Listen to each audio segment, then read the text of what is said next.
Ash, Misty, and Brock arrive at Scissor Street, known for its trendy Pokémon salons.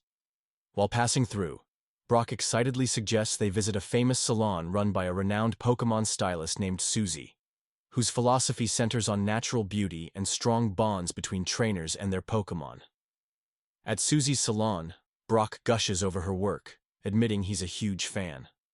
Susie shares her concerns about a growing trend of superficial beauty treatments that ignore a Pokémon's true nature and comfort. Her faithful Vulpix, who is immaculately groomed without flashy alterations, is an example of her approach. Meanwhile, Misty is drawn to another salon across the street, intrigued by its popularity and glamour. Once inside, it is revealed that the salon is run by Team Rocket in disguise. Jessie and James are offering extreme makeovers that are more about gimmicks than care. They even go so far as to mistreat the Pokémon, coating them in excessive makeup and unnatural styles. They give Misty a makeover in order to distract her for the moment. Misty is able to eventually realize that it is Team Rocket and is captured. However, Psyduck is able to escape and runs to get help from Ash, Brock, and Susie. Susie is initially hesitant to step in, feeling her more natural approach is falling out of fashion. But after some encouragement from Brock, she agrees to take a stand. Team Rocket challenges them and a battle breaks out. Susie's Vulpix gracefully defeats Team Rocket's Ekans and Coughing, showing that care, trust, and proper training matter far more than flashy appearances. At the end of the episode, Susie decides to take a break from salon work to explore the world and deepen her understanding of Pokémon care. Believing Brock shares her values and can help spread her philosophy, she entrusts him with her Vulpix. Brock accepts, marking a heartfelt moment and a major addition to his team.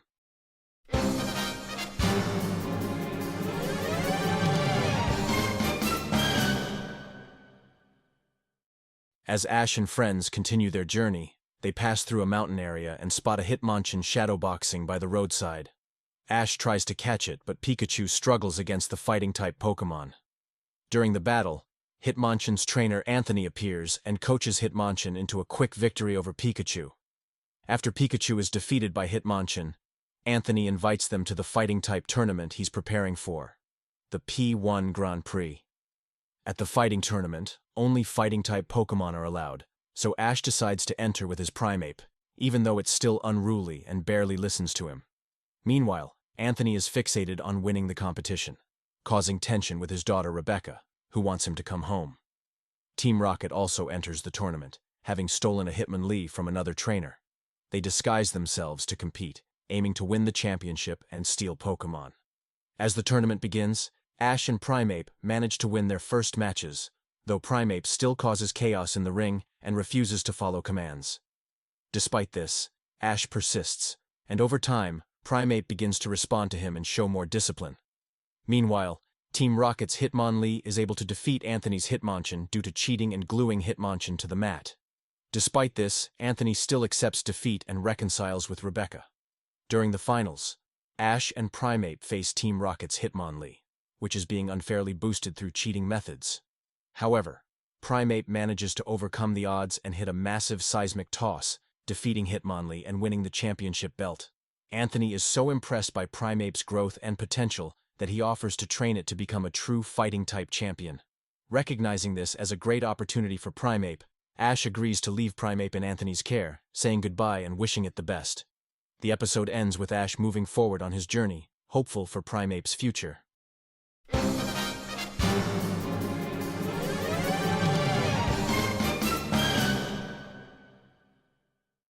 Ash and friends arrive in Gringy City, a heavily industrialized town filled with pollution and factories.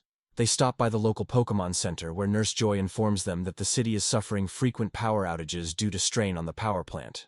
While there, Ash's Pikachu suddenly becomes sick, glowing with sparks and unable to control its electricity. Nurse Joy diagnoses Pikachu with a buildup of electrical energy, a condition worsened by Gringy's polluted environment. To help Pikachu recover, she recommends visiting the power plant so it can discharge its excess electricity safely. At the power plant, the group meets the plant workers and learns that the facility is on high alert due to recent technical issues. As they explore, they encounter a Magnemite that seems unusually attracted to Pikachu, specifically drawn to the electrical buildup in its body. Suddenly, the facility is attacked by a group of Grimaire, sludge-like Pokémon that have clogged up the system and are thriving off the pollution. The group is soon overwhelmed as a massive muck, leader of the Grimaire, appears and starts causing havoc. Ash tries to fight back, but the situation turns dire. Until the Magnemite that had been following Pikachu returns with a swarm of Magneton, helping to drive the Grimer and Muck back. During the battle, with the help of Magnemite, Pikachu finally unleashes its built-up electricity in a powerful thunderbolt, aiding in the victory. After the chaos, Ash captures the Muck, though its overwhelming stench is so bad that he sends it to Professor Oak immediately. The power plant is saved, Pikachu's condition stabilizes, and the city is no longer in danger of losing power. The episode ends with Ash and friends continuing their journey, while a confused Professor Oak is seen reacting to the pungent surprise of receiving Muck.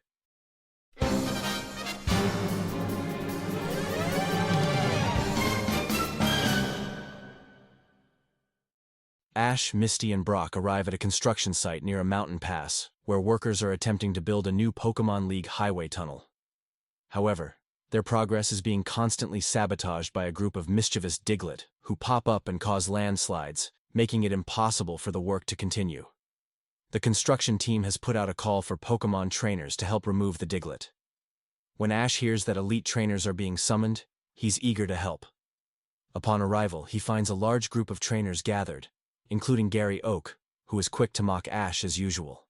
Each trainer attempts to send out their Pokémon to battle the Diglett, but strangely, none of the Pokéballs work, and the Pokémon refuse to come out.